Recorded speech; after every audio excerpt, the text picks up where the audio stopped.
Welcome to Rashmi's रसोई। तुम्हाला सर्वांनाच माहिती आहे की टोमॅटो आपल्या हार्टसाठी किती हेल्दी आहे, पण लहान मुलं टोमॅटो खायला कंटाळतात, म्हणून त्याला पर्याय म्हणून मी आज तुम्हाला अगदी सोप्या पद्धतीने टोमॅटो राईस कसा बनवायचा ही रेसिपी दाखवणार आहे। त्यासाठी हा व्हिडिओ तुम्ही शेवटपर्यंत बघा आणि माझ्या चॅनलला लाईक, शेअर अँड सबस्क्राइब करा। टोमॅटो राईस बनवण्यासाठी आपण हे पाव किलो बासमती तांदूळ घेतलेत। मी हे इंडिया गेटचे सुपर बासमती राईस हे बघा, हा राईस यूज करते। ह्याचा खूप छान पुलाव किंवा बिर्याणी बनतो। नंतर हेच तांदूळ मी 15 ते 20 मिनिटांसाठी स्वच्छ धुवून पाण्यात भिजत ठेवलेले आहेत। हे बघा छान फुललाय तो 15 ते 20 मिनिटात। पाव किलो तांदूळ असल्यामुळे पाव किलो टोमॅटो आपण यूज करणार आहोत। एक मोठा कांदा बारीक चिरून घेतलाय। वाटीभर मटर घेतलेत, मटर ऑप्शनल आहेत पण तुम्ही यूज करा। कोथिंबीर घेतली आहे मूठभर। 2 चमचे तूप यूज करणार आहोत, 2 चमचे तेल यूज करणार आहोत। मी हा घरचाच आगरी कोळी मसाला घेतला 1 चमचा। नंतर अर्धा चमचा हळद, चवीप्रमाणे मीठ, 1 ते 1.5 चमचा आपण आलं लसूण पेस्ट यूज करणार आहोत। नंतर फोडणीसाठी आपण हे लवंग घेतलेत 7-8, तेजपत्त्याची पानं, दालचिनीचा 1 तुकडा आणि 7-8 काळी मिरी यूज करणार आहोत। गॅसवर मी हे एक कढई ठेवली आहे गरम करत। यात आपण 2 टेबलस्पून तेल घेणार आहोत। तूप वापरणार आहोत म्हणून अगदी थोडंसं तेल वापरायचं आहे।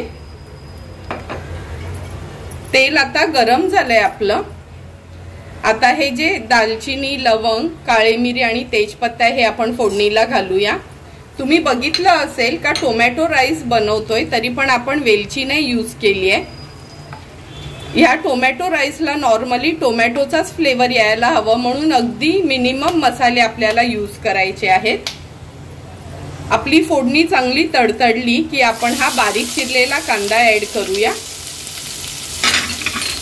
गॅसची फ्लेम लो करून कांदा आपल्याला छान मऊ करून घ्यायचा आहे।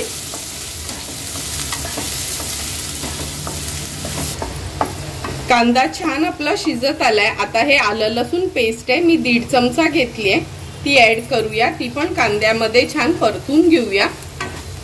गॅसची फ्लेम मी आता मीडियम करते थोडी। आलं लसूण पेस्ट पण आपली छान परतून झाली आहे। आता अर्धा चमचा हळद आणि 1 चमचा मी हा घरचाच आगरी कोळी मसाला घेतलाय, कारण का ह्याच्यात ऑलरेडी आपलं गरम मसाल्याचं प्रमाण असतं। हा मसाला नसेल तर तुम्ही लाल मिरची पावडर आणि अगदी पाव चमचाच गरम मसाला यूज करा। आता हळद आणि मसाला आपण छान ह्या कांद्यामध्ये मिक्स करून घेऊया। तुम्ही बघू शकता मसाले छान आपले परतून झालेत कांद्यामध्ये। आता हा जो बारीक चिरलेला टोमॅटो आहे ते ऍड करायचे आहेत। हे पाव किलो टोमॅटो घेतलेत मी मगाशी सांगितल्याप्रमाणे। आता हे टोमॅटो व्यवस्थित मिक्स करायचे आहेत आणि झाकण देऊन ह्याला आपण लो फ्लेमवर शिजवून घ्यायचं आहे। हे बघा मिक्स करून झालेत। आता मी ह्याच्यावर झाकण देते आणि लो फ्लेमवर हे आपण शिजवून घेणार आहोत।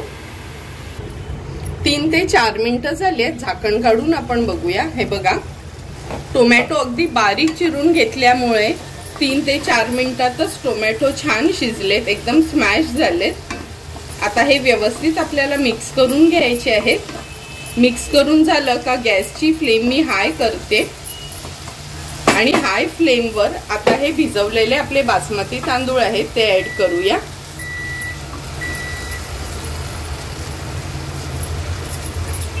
तांदूळ ऍड केल्यानंतर हे जे मटर आहेत ते ऍड करणार आहोत।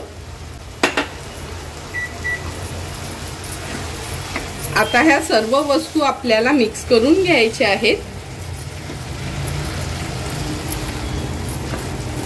गॅसची फ्लेम मी हाय ठेवली आहे हे मिक्स करताना आणि अगदी अर्ध्या वाटीभर पाण्यातच मी हे तांदूळ भिजत ठेवलेले। तुम्हाला सर्वांना नेहमीच मी सांगते की पुलाव करताना जर आपण 1 वाटी तांदूळ घेतले तर 2 वाटी पाणी यूज करतो। त्याच मापाने मी 2 वाटी पाणी उकळवत ठेवलंय। हे बघा कधीही पुलावात अगदी उकळतं पाणीच घालायचं आहे म्हणजे तांदूळ छान फुलला जातो। तांदूळ आता आपले परतून झालेत आता हे उकळतं पाणी मी ऍड करते ह्या तांदळामध्ये। पाणी ऍड केल्यानंतर व्यवस्थित ह्याला मिक्स करायचं आहे। आता चवीप्रमाणे आपण मीठ ऍड करणार आहोत आणि हाय फ्लेमवर ह्याला छानशी एक उकळी काढून घ्यायची आहे। तुम्ही बघू शकता आपल्या भाताला छान उकळी आली आहे आणि पाणी पण थोडं कमी झालंय। आता ह्या स्टेजला आपण यात तूप ऍड करणार आहोत। मी 2 चमचे तूप घेतले। तूप आवर्जून घाला, कारण का तूप ऍड केल्याने भात छान मोकळा मोकळा बनतो। तूप ऍड केल्यावर व्यवस्थित ह्याला मिक्स करून घेऊया। आता झाकण देऊन लो फ्लेमवर एक 7 ते 8 मिनिटांसाठी हा भात आपल्याला शिजवून घ्यायचा आहे। 7 ते 8 मिनिटं झालीत, झाकण काढून बघूया। हे बघा, बघूनच तुम्हाला कळेल की अगदी भात मोकळा मोकळा आपला झालाय। आता थोडी कोथिंबीर ऍड करते याच्यावर आणि आता आपला हा अगदी सोप्या पद्धतीने तयार झालेला टोमॅटो राईस आपण मिक्स करून घेऊया। हे बघा, बघू शकता किती सुंदर असा हा आपला टोमॅटो राईस तयार झालाय। आता गॅसची फ्लेम मी स्विच ऑफ करते आणि हा राईस मी एका सर्विंग बोल मध्ये सर्व करून घेणार आहे। झटपट असा तयार झालेला टोमॅटो राईस आपण ह्या सर्विंग बोल मध्ये सर्व करून घेतोय। तुम्हाला पण जर कधी स्वयंपाक बनवायचा कंटाळा आला आणि जर एकच भात बनवायचा असेल तर असा माझ्या पद्धतीने तुम्ही हा टोमॅटो राईस एकदा तरी घरी बनवा आणि मला कमेंट करून सांगा की तुम्ही बनवलेला हा टोमॅटो राईस कसा झालाय ते। जर तुम्हाला मी बनवलेला हा टोमॅटो राईसचा व्हिडिओ आवडला असेल तर नक्की माझ्या चॅनलला तुम्ही लाईक, शेअर अँड सबस्क्राईब करा। Thank you for watching my video.